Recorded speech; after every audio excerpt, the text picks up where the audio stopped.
يا أرحم الراحمين يا أرحم الراحمين يا أرحم الراحمين فرج على المسلمين يا أرحم الراحمين.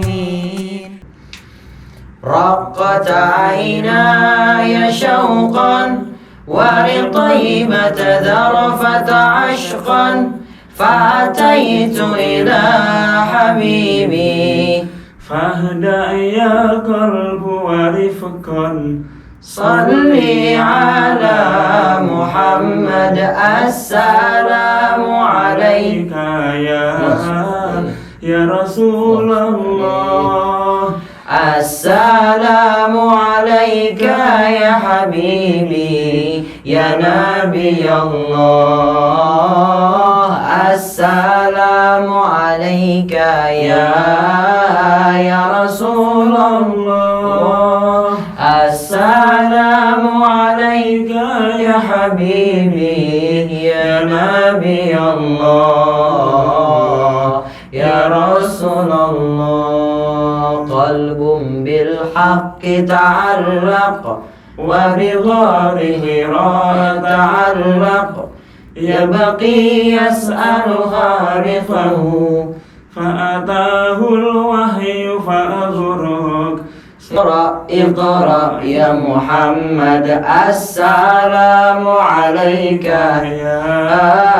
يا رسول الله السلام عليك يا حبيبي يا نبي الله السلام عليك يا رسول الله السلام عليك يا حبيبي يا نبي الله يا رسول الله. اللهم صل وسلم وبارك عليه وعلى آله.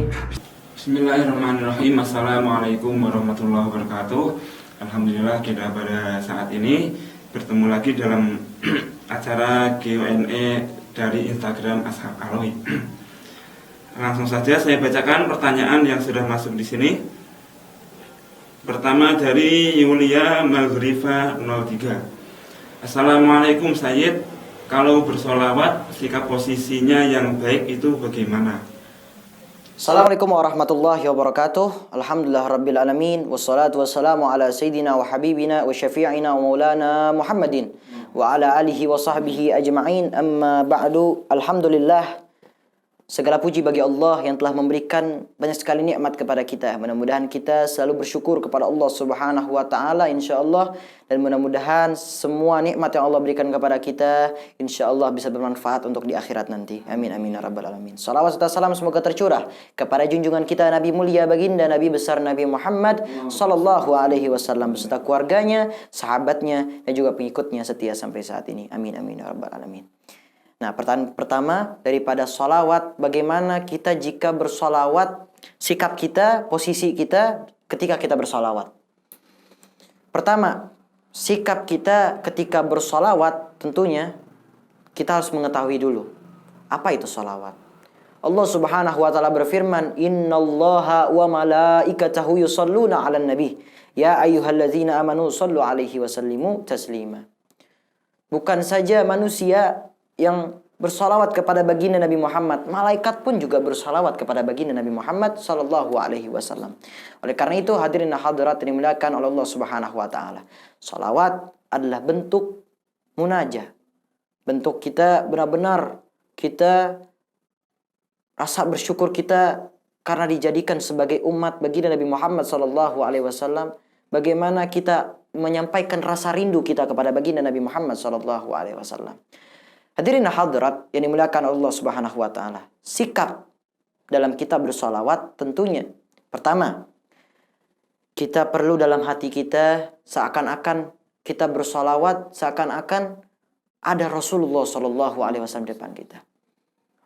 Orang yang bersolawat dengan betul-betul, maka dia tentunya pasti menghayatinya luar biasa. Sebagaimana Yang kedua, orang bersolawat itu dengan rasa rindu yang luar biasa pada Nabi. Jangan sampai solawat yang diluarkan dari lisan tapi rasa rindunya tidak ada kepada Nabi. Nah, ini perlu kita lihat sikap rasa rindu kita kepada baginda Nabi Muhammad SAW. Cinta kita kepada baginda Nabi Muhammad SAW, menghayati betul-betul. Lalu bagaimana posisi kita yang betul? Posisi kita yang betul tentunya dengan kita betul-betul dengan sopan kita. Jangan sampai kita, banyak sekali zaman sekarang orang bersolawat tidak dengan adab atau akhlak. Bagaimana tidak ada adab atau akhlak? Ia bersolawat dengan musik yang bukan islami, lalu ia malah menari-nari dengan sholawat tersebut. Nah, ini jangan sampai. Innalillahi wa inna ilaihi raji'un. Jangan sampai. Maka oleh karena itu, hadirin hadirat dimuliakan Allah Subhanahu wa taala, sholawat dengan betul-betul dengan hati kita, rasa rindu kita pada Nabi, dan mudah-mudahan kita insya Allah bisa menjadi umat yang betul-betul dibanggakan oleh Nabi Muhammad SAW. Amin amin ya rabbal alamin. Wallahu a'lam bishawab. Alhamdulillah. Kita langsung masuk ke pertanyaan selanjutnya ya. Ini dari V_31567. Waalaikumsalam warahmatullahi wabarakatuh. Mau tanya Bib, bagaimana cara menjaga iman yang naik turun, terutama di kalangan remaja? Syukron. Ya. Bismillahirrahmanirrahim. Iman yang naik turun. Manusia wajar iman yang naik turun. Iman naik turun. Siapa saja iman daripada iman yang naik dan yang turun. Pertama, manusia pasti imannya naik turun. Karena kenapa? Rasulullah SAW bersabda, al-imanu yazidu wa yankus. Iman itu terkadang naik, terkadang turun. Nah, kalangan siapa yang turun terus imannya? Yaitu iblis dan syaitan tentunya. Turun terus imannya, kagak bertambah-tambah. Nah, ini ada juga yang imannya terus dinamis. Terus lurus saja. Siapa? Para malaikat. Karena setiap hari mereka yang diperintahkan oleh Allah Subhanahu wa taala terus mereka kerjakan, lalu beribadah kepada Allah Subhanahu wa taala. Lalu iman siapa yang setiap harinya makin hari makin bertambah terus-menerus, makin naik? Yaitu para nabi tentunya. Nah, siapa nih? Kalangan siapa orang yang dia imannya terkadang naik, terkadang turun? Kita semua ini. Kita manusia. Nah, tentunya bagaimana iman kita terkadang naik, terkadang turun? Terkadang naik, terkadang turun itu wajar karena kita manusia. Oleh karena itu harus kita isi dengan hati kita pada saat kita ingin sekali iman kita ingin naik, kita harus meyakini bahwasanya Allah Subhanahu wa taala selalu melihat kita. Karena di saat orang imannya akan turun, imannya turun itu karena dia terkadang ingin bermaksiat kepada Allah. Dia lalai. Nah, ini imannya dia turun, maka pesan dari Alwi, nasihat dari Alwi, tanamkan dalam hati kita bahwasanya Allah Subhanahu wa taala selalu memandang kita, selalu melihat kita. Dimanapun kita berada, Allah melihat kita. Maka muncul dalam hati kita, Allah selalu melihat kita. Maka kita terus beribadah setiap harinya, jangan sampai kita melakukan maksiat. Insya Allah itulah obat, insya Allah dalam iman kita yang akan terus bertambah setiap harinya. Amin amin ya rabbal alamin. Mudah-mudahan wallahu a'lam bishawab. Jadi kita harus berusaha menambah iman kita setiap hari ya. Setiap hari insya Allah. Dengan berzikir, bersolawat insya Allah. Ibadah tentunya. Lanjut, bismillah. Pertanyaan yang terakhir, ini mohon maaf tidak ada namanya, tertutup ya. Langsung saya bacakan aja. Tips ilangin insecure atau minder dalam konteks apapun, mostly pada insecure sama fisik. Astagfirullah kan. Nah, gimana sih cara mengubah mindset orang-orang yang insecure itu? Syukron kathiran Bib, sehat selalu ya. Amin. Amin amin ya rabbal alamin. Alhamdulillah.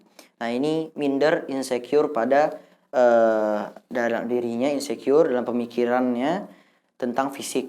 Nah, begini. Kita harus bersyukur atas apa yang Allah berikan kepada kita. Kita harus melihat di luar sana. Di antaranya ada yang mereka memiliki, misalnya, ini juga contoh baik untuk kita semua. Orang ada yang memiliki motor, melihat ke sampingnya ada yang memiliki mobil. Dia tetap bersyukur kepada Allah. Karena kenapa? Alhamdulillah saya masih punya motor. Nah, orang ada juga yang dia tidak memiliki apa-apa. Sedangkan dia melihat yang ke samping ada yang memiliki motor. Nah, ini cuma contoh ya, sebagai contoh saja. Alhamdulillah, dia kenapa masih bersyukur? Kata dia apa? Saya masih diberikan kaki sama Allah, saya masih bisa berjalan. Alhamdulillah. Lalu apa lagi? Dia tidak memiliki kaki misalnya. Tidak memiliki kaki, tetapi dia tetap bersyukur kepada Allah. Kenapa? Saya masih diberikan tangan oleh Allah Subhanahu wa taala. Ini artinya apa? Allah Subhanahu wa taala telah memberikan yang terbaik untuk kita semua. Di saat seseorang memiliki kekurangan, pasti ada kelebihan. Kelebihan pasti ada kekurangan. Nah, itu semua pasti akan ada di semuanya. Nah, oleh karena itu hadirin hadirat yang dimuliakan Allah Subhanahu wa taala. Kita harus lihat. Rasulullah Shallallahu alaihi wasallam bersabda, Allah tidak memandang rupamu. Tidak memandang rupamu. Kamu ganteng, kamu cantik, kamu memiliki ini, memiliki harta, memiliki ini. Allah tidak memandang, tapi Allah hanya memandang satu, apa? Hatinya. Selembut apa hatinya dia? Jika hati dia bersih, hati dia tidak ada kotoran hati dia tulus karena Allah Subhanahu wa taala, sentuh orang tersebutlah yang paling derajatnya paling tinggi di antara orang-orang yang memiliki harta, orang yang ganteng tapi dia tidak beribadah kepada Allah, hatinya tidak bersih, kotor hatinya, memiliki sifat dengki. Orang cantik juga tidak memiliki rasa daripada dia takut kepada Allah Subhanahu wa taala, rasa dia tidak ada rasa untuk ingin beribadah kepada Allah. Nah, ini jadi perlu kita lihat, jangan sampai kita jadi minder, jadi kita kadang-kadang pusing karena apa? Jadi kita mikirin ada kekurangan daripada apa segala macam. Karena kenapa? Allah Subhanahu wa taala hanya memandang daripada hati, tidak dari rupamu. Insyaallah. Jadi hanya memandang daripada selembut apa hatimu. Insyaallah. Wallahu a'lam bishawab. Mudah-mudahan bermanfaat untuk semua. Alhamdulillah, semuanya sudah dijawab. Baiklah, acara Q&A part kedua kita kali ini selesai di sini. Kita insya Allah akan bertemu lagi pada Q&A part ketiga ya. Alhamdulillah, ya mudah-mudahan semuanya bermanfaat untuk semua. Insya Allah ada part ketiga nantinya yang akan diadakan oleh tim Ashab.Alwi insya Allah. Nah, jangan lupa untuk like, comment, share, dan subscribe. Wabillahi taufiq wal hidayah wal afu minkum. Wassalamualaikum warahmatullahi wabarakatuh.